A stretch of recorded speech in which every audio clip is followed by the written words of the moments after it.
Welcome to Aadya TV. ఇప్పుడు మన స్టూడియోలో మాజీ బీసీ కమిషన్ చైర్మన్ వకలవరం కృష్ణమోహన్ ఉన్నారు. ఆయన అనేక అంశాలను బీసీలకు సంబంధించిన విషయాలపైన అడిగి తెలుసుకునే ప్రయత్నం చేద్దాం. సార్ నమస్కారం. బాగున్నారా?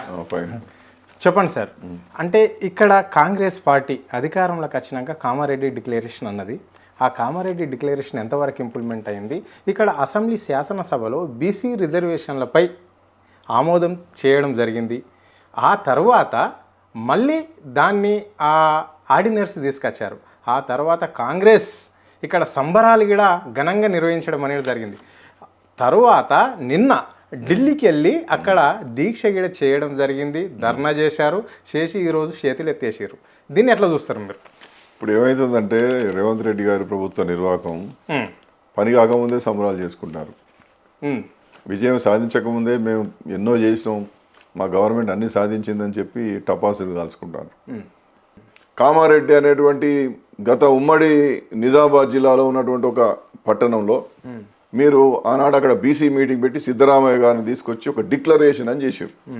అది ఏం డిక్లరేషన్ అయ్యా అంటే వెనుకబడిన వర్గాలకు బీసీలకు మేము అధికారంలోకి వస్తే ఇవన్నీ చేస్తామని 100 హామీలు ఇచ్చారు. దానిలో అన్ని హామీలలో ఇంతవరకు ఏది నెరవేరకపోగా ప్రధానమైనటువంటి హామీ ఏందయ్యా అంటే గ్రామీణ ప్రాంతాల్లో నాయకత్వాన్ని మేము బీసీలలో బలోపేతం చేస్తాం, మంచిగా వార్డు మెంబర్లు అయ్యేటట్టు చేస్తాం, సర్పంచ్లను చేస్తాం, ఎంపీటీసీలను చేస్తాం, జెడ్పీటీసీలను చేస్తాం, మున్సిపల్ కౌన్సిలర్లను, మేయర్లను, ఎంపీపీలను, జెడ్పీపీలను చేస్తామని హామీ ఇచ్చారు. ఎట్లా ఇచ్చారంటే గతంలో 34 చట్టం ఉండే, ఆ చట్టాన్ని సుప్రీంకోర్టు కొట్టేసింది. గత ప్రభుత్వం దాన్ని 34 ఉన్న దాన్ని 21గా చేసింది. మేము 42 చేస్తాం. ఎస్సీ ఎస్టీలకు జనాభా ప్రకారం రాజ్యాంగం చెప్పింది కాబట్టి వాళ్ళకి ఇస్తాం. బీసీలకు గతంలో 34 కంటే మించి 42% చేస్తాం ఉన్నారు. అంటే మేము సుమారుగా 65-70% రిజర్వేషన్లు ఈ రాష్ట్రంలో అమలు చేస్తాం అని చెప్పి ఈ యొక్క కాంగ్రెస్ పార్టీ హామీ ఇచ్చింది. ఇది అసలు కథ. దీని ప్రకారం మీరు చెప్పినట్టుగా ఈ కార్యక్రమం జరుగుతుంది. ఒకదాని మీద ఒక కార్యక్రమం చేసుకుంటూ వస్తారు. ముందు సర్వే అన్నారు. ఆ సర్వే రేవంత్ రెడ్డి గారి కింద పనిచేసేటటువంటి ఒక ప్లానింగ్ డిపార్ట్మెంట్, ప్రణాళిక డిపార్ట్మెంట్ ఉంటుంది. ఆ డిపార్ట్మెంట్ ద్వారా చేయించారు. ఇక్కడ చట్టం మాట్లాడుకోవాలి, ఇక్కడ సుప్రీంకోర్టు మాట్లాడుకోవాలి. సర్వేలు కానీ, సెన్సెస్లు కానీ, అధ్యయనం కానీ ఒక చట్టబద్ధమైన కమిషన్ చేయాలి. ఇది రూల్. ఈ రూల్ ప్రకారం ఎవరు చేయాలి? ఒక ఇండిపెండెంట్ కమిషన్ వేసి చేయించాల్సి ఉండే, లేకపోతే అది శాశ్వత బీసీ కమిషన్ ద్వారా చేయించాల్సి ఉండే. రైట్.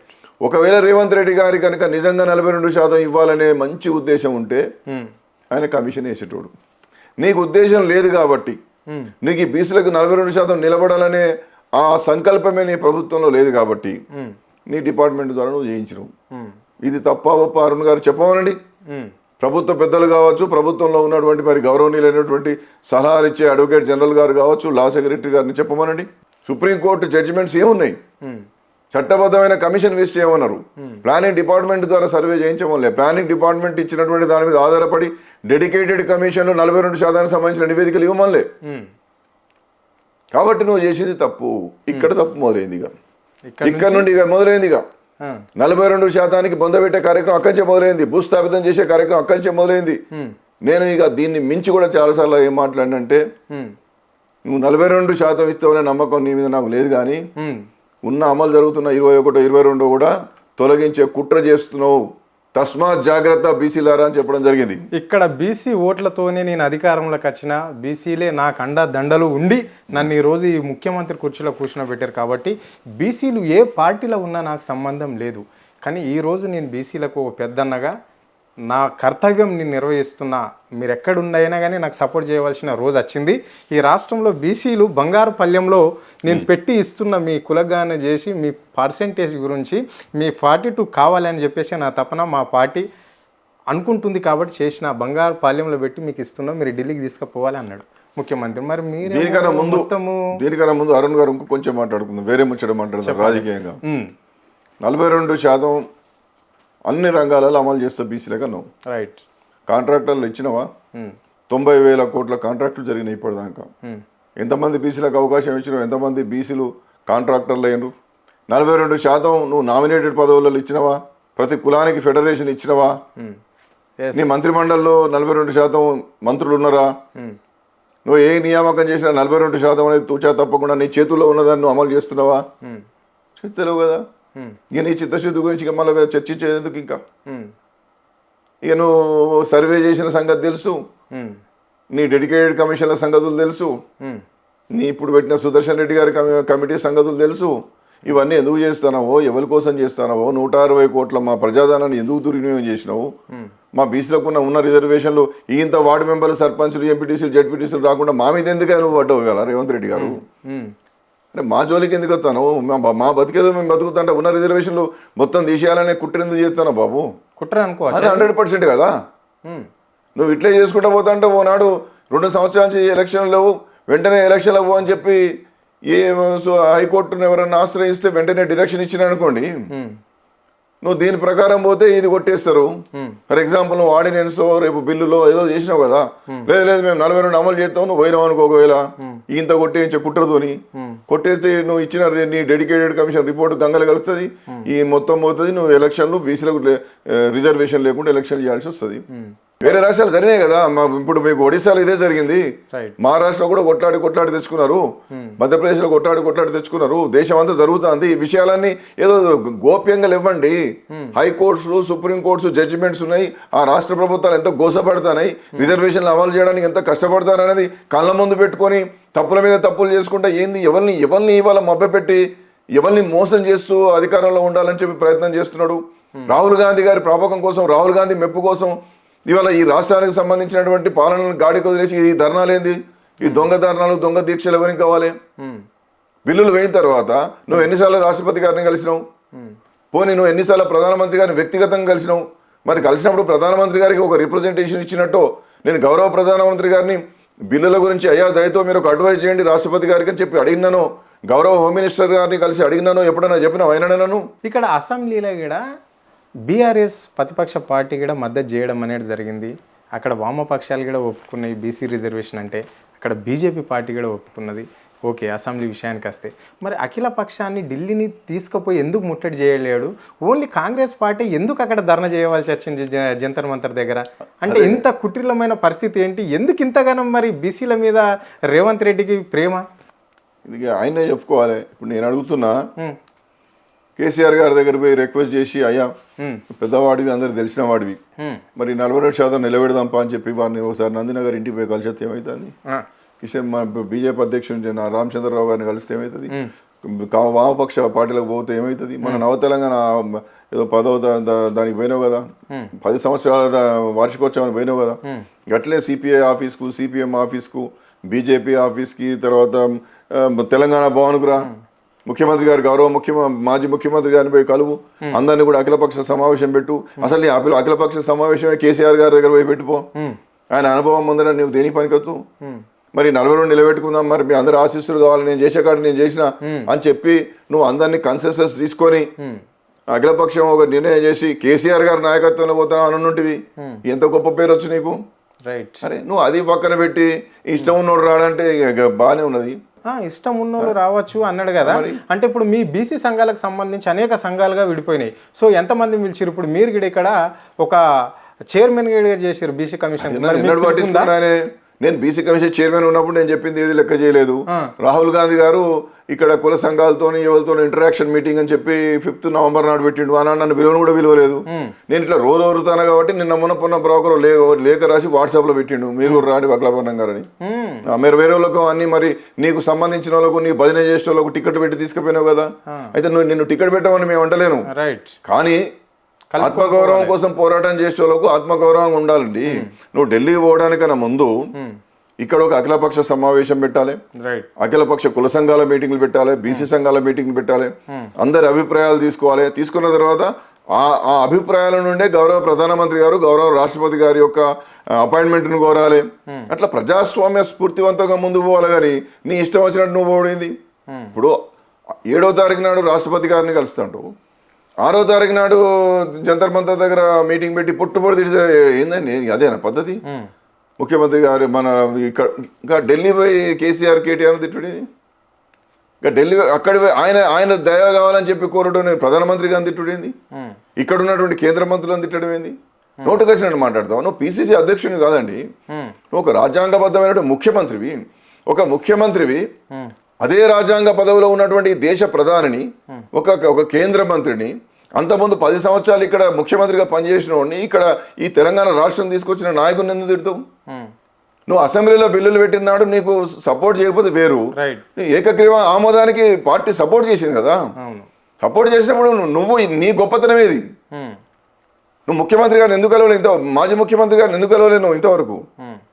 వారిని పోయి కలిసి నువ్వు ఇదంతా చేసినా అన్న, నువ్వు ఇట్లా చేసినా మరి ఏం చేయాలి చెప్పు, నీ అనుభవం చెప్పు. రామచంద్రరావు గారిని, కేసీఆర్ గారిని, మిగతా వీరభద్రం గారిని, నారాయణ ఎవరు ఉన్నారు పెద్ద మనుషులు, వెస్లీ గారిని అందరిని పెట్టుకొని ఒకటి కాబట్టి 4 సార్లు చేయనుంటే అఖిలపక్ష మీటింగు. వాళ్ళ ఆఫీసులలో పోయి అఖిలపక్ష మీటింగ్ పెట్టు. నువ్వు ప్రజాస్వామ్యం అంత ప్రజాపాలన కదా నీది, నియంతృత్వ పాలన కాదు కదా. ప్రజాపాలనతో ఓనాడు సిపిఐ ఆఫీసులో పెట్టు, ఓనాడు సిపిఎంలో పెట్టు, ఓనాడు తెలంగాణ భవన్లో పెట్టు అఖిలపక్షం. నథింగ్ రాంగ్ డెమోక్రసీలో. ప్రజలు మెచ్చుకునే తీరుగా ఉండాలండి. నోటికి వచ్చినట్టు కేసీఆర్ తిట్టే అధికారం నీకు ఎవడిచ్చిండే? నేను ఇవాళ సూటిగా ప్రశ్నిస్తున్నా. నీ కాళేశ్వరం కమిషన్కు 16 నెలలు పట్టింది, మేము గ్రేట్గా చేసాం, నీ అమ్మ మొత్తం తవ్వినాం తీసినాం అంటాను కదా. మరి మా నివేదికలు ఎక్కడ పోయి? మా వెంకటేశ్వరరావు, మా భూసాని వెంకటేశ్వరరావు నివేదికేది? నీ సర్వే నివేదికేది? నీ సుదర్శన్ రెడ్డి నివేదికేది? మా నివేదికలు నువ్వు పెట్టే మాకు అసెంబ్లీలో ఎందుకు పెట్టు? ఆయన సాయంత్రం వరకే వచ్చేస్తుంది, మాదేది? ఆమ్యమేళ వచ్చేకాడ నువ్వు తొందరనే అవుతుంది. మరి మా సంగతి ఏది? 2.5 కోట్ల బీసీల జీవన ప్రమాణాలకు సంబంధించిన మా రిపోర్ట్లు ఎక్కడ పోయినాయి? మేము ఎట్లా బతుకుతాం ఎందుకు చెప్పు? మా సంచార జాతులు, మా విముక్త జాతులు, మా అడక తినటోళ్ళు ఎట్లా బతుకుతానో చెప్పు. విద్యా ఉద్యోగ రంగాలతో పాటు రాజకీయ రంగంలో మాకు ఏం చేస్తావో చెప్పు. అసలు ఇంతవరకు ఒక వార్డు మెంబర్ కాను ఎంతమంది 60, 70, 80 కులాలు ఉన్నాయండి. వాళ్ళ బతుకులు ఏందో చెప్పు. సమగ్ర కుటుంబ సర్వే కేసీఆర్ బయట పెట్టలేనావు కదా, నువ్వేం బయట పెట్టినావు? నువ్వేమి ఇచ్చినావు? సమగ్ర కుటుంబ సర్వే కేసీఆర్ అందరికి ఇచ్చిండు, అన్ని డిపార్ట్మెంట్లకు ఇచ్చిండు. సమగ్ర కుటుంబ సర్వే ద్వారానే అన్ని పథకాలు రూపకల్పన జరిగినాయి. సమగ్ర కుటుంబ సర్వే ద్వారానే తెలంగాణ దేశానికి ఆదర్శమైంది. నీ లెక్కలు ఎక్కడున్నాయి? ఆనాడు కేసీఆర్ చేసిన దాంట్లో మేము 52% ఉన్నాం, ఇవాళ నువ్వు చేసిన దాంట్లో 46 అన్నావు. పెరిగినా తగ్గినా 10 ఏళ్ళ మా జనం తగ్గుతుందా? 15 ఏళ్ళలో మళ్ళీ ఆయన మాట మత ప్రాతిపదికన మాట్లాడదలుచుకోవాలి. నేను ఇక ఊగా చెప్పింది చెప్పినట్టు అవుతుంది. రైట్. అరే 6,000 కోట్లు అండి రియంబర్స్మెంట్ ఆఫ్ ట్యూషన్ ఫీ నిధులు రాక. 100 మంది మా పొరగాలు, మా మామూలు 100 మంది చచ్చిపోయారు. మా ఎస్సీ ఎస్టీ బీసీలు గంత తక్కువ సూప నీకు? మా తల్లిదండ్రులు కడుపుకోత నీకు తెలియదా? మా కుటుంబాలకు నువ్వు ఏం ఎక్స్గ్రేషియా ఇచ్చినావు? విషాహారం తిని ఎస్సీ ఎస్టీ బీసీ పిల్లలు చచ్చిపోయిందండి గురుకులల్లో. ఇప్పుడు 1,20,000 పెట్టి ఒక్కొక్క మా పిల్లలను ఇంగ్లీష్లో చదివించిండు, హిందీలో చదివించిండు, గొప్పగా నాలెడ్జ్ చేసిండు. మా పూర్ణ మాలోతు హిమాలయం ఎక్కింది. నువ్వు వచ్చినాక పొరాలు చచ్చిపోతాను మా వాళ్ళు. 10 లక్షల మంది ఉన్న గురుకుల పాఠశాలల్లో ఇప్పటికి దాదాపుగా 1,00,000 మంది టీసులు తీసుకుని వెళ్ళిపోయారు వాళ్ళ పిల్లలు. అంటే ఇక్కడ మీకు ఎస్సీ గురుకులాలలో, ఎస్టీ గురుకులాల్లో, బీసీ గురుకులాలలో నాణ్యతా ప్రమాణాలు తగ్గిపోయినాయి, పోషక విలువల ఆహారం తగ్గిపోయింది, సౌకర్యాలు లేవు, తేళ్లు కుడతానాయి, పాములు కుడతానాయి, పొరాలు చచ్చిపోతారు. విష ఆహారం ఏందండి? సంక్షేమ హాస్టళ్లలో పోషక విలువల ఆహారం కావాలని ఏళ్ల తరబడి ఇందిరా పార్కు దగ్గర ఇక్కడ చలో సెక్రటరీ అంటే ఇప్పుడు జలదృశ్యం ఉంది కదా, ఆడ మేము ఇప్పుడు దీపం కట్టే అమరవీల స్థూపం దగ్గర ఇదివరకు చలో సెక్రటరేట్ ఉండేది. ఆడ మేము ఆర్ కృష్ణయ్య గారు మా నాయకులు అందరం రోజు టెంట్లు వేసుకొని పోరాటం చేసినాం. మెనువులు పెట్టించుకున్న వాళ్ళం, హాస్టళ్లలో సౌకర్యాలు కల్పించుకున్న పోరాటం చేసిన వాళ్ళం. ఇంత దౌర్భాగ్యమైన ప్రభుత్వాన్ని మేము ఎప్పుడు చూడలే. మాట ఎదురుదాడి ఏమన్నా మాట్లాడితే వీడు మాకు వ్యతిరేకంగా మాట్లాడతాడు, వీడు ప్రభుత్వం మంచి చేస్తాడు చెడు చేస్తాడని మా మీద దాడి చేసే ప్రయత్నం చేస్తున్నారు తప్ప వాళ్ళు మాట్లాడే మాటలలో సత్యం ఉందని గమనించేటటువంటి విధానమే లేదు. ఇది ప్రజాపాలన ఎట్లయితుంది? ఓ కంచెలు ఊరగొట్టినావు, రేకులు తీసేసినావు చెప్పాడు, నీ అమ్మ నువ్వు అంతకన్నా పెద్ద ఫ్యూడల్ ఉన్నావు. ఏమి కాదు, రోడ్డు మీద గది తీసేస్తే ఏమున్నది? ముఖ్యమంత్రి ఇంటి ముందర 4 ఇట్లా అడ్డం ఉండకపోతే ఎట్లయితే చెప్పు? నీ మీదకి ఏడాచి ఎవడు కొడతారు అని చెప్పి ఆడికి వెళ్ళి పరారై నీ ఇంట్లో ఉంటాను. మరి ఆడు ఎందుకుంటారు? ఇంద్రాపార్క్ దగ్గర రోజు ఎన్ని ధర్నాలు జరుగుతున్నాయి. పిల్లగాళ్ళు మాకు ఫీజులు వస్తలేవు, చదువు అయిపోయినాక మాకు సర్టిఫికెట్లు ఇస్తలేరు. అరే ఇది ఎక్కడ దౌర్భాగ్యం రా బాబు, మాకు 2 ఏళ్ల నుండి రియంబర్స్మెంట్ ట్యూషన్ ఫీ ఇస్తలేవు అని చెప్పి రోజు ధర్నాలు చేస్తారు పొరగాలంతా వచ్చి. నిన్ను నమ్ముకొని అమెరికాకో అక్కడికో ఇక్కడికో పోయి ఉన్నత చదువు చదువుకుందామని అప్పో సప్పో తెచ్చుకొని పోయి ఆడికి పోతే నీ ఇంతవరకు నీ ఓవర్సీస్ స్కాలర్షిప్ డబ్బులే వస్తలేవు, గోసపడతాను పొరగాళ్ళు. ఈ ట్రంప్ వచ్చిన తర్వాత ఏమైంది? వాడు ఏడో పని చేసుకొని ఇస్తలేడు. ఇంటికి అంచెల $డాలర్లు పంపే సీన్లు ఉంటుందా మనకు? లేదు. ఇది ఈయన గొప్ప పరిపాలన. ఈ రాహుల్ గాంధీ గారు ఈయన దేశానికి రోల్ మోడల్, ఈ మా మహానుభావుడు మావాడు పూలే అని చెప్పేసి మా నాయకులు సంకల్పం జరుచుకుంటారు. ఈ రాష్ట్రంలో రాష్ట్ర ముఖ్యమంత్రి మాటలకు చేతలకు పొంతన లేకుండా పోయింది. దీన్ని ఎట్లా చూస్తారు మీరు? అదే చెప్తున్నా కదా, నేను అప్పటి నుంచి అదే చెప్తానా, చెప్పేది ఒకటి చేసేది ఒకటి, అసందర్భ మాటలు. ఇక్కడ బిల్లులు పెడతాడు, ప్రధానమంత్రిని తిడతాడు, కిషన్ రెడ్డి సహకారం కావాలంటాడు, ఆయన పొట్టు తిడతాడు, అందరం మనం కలిసిపోదాం, నాకు భేషజాలు లేవంటాడు, రా కేసీఆర్ గారు అసెంబ్లీకి రా అంటాడు, వద్దామని ఆయన అనుకున్న వరకు పొట్టు ఉన్నాయి అడ్డగోలు ముచ్చట్లుగా, తొక్కుతా గుద్దుతా పీకుతా గీకుతా ఏం చేస్తాడని. 2 సంవత్సరాలు అయితే కదా దుకాణం బంద్ అవుతుంది, అందరు దేశం అంతా తెలిసిన ముచ్చట్ని. ఒక గౌరవం, ఒక మర్యాద, ఒక సుహృద్భావ వాతావరణం, ఇదేనా నువ్వు రాజశేఖర రెడ్డికి ఇట్లా చేసిండా? నువ్వు రాజశేఖర రెడ్డి పొట్టు కానివా, చంద్రబాబు నాయుడు కన్నా పెద్దోనివా?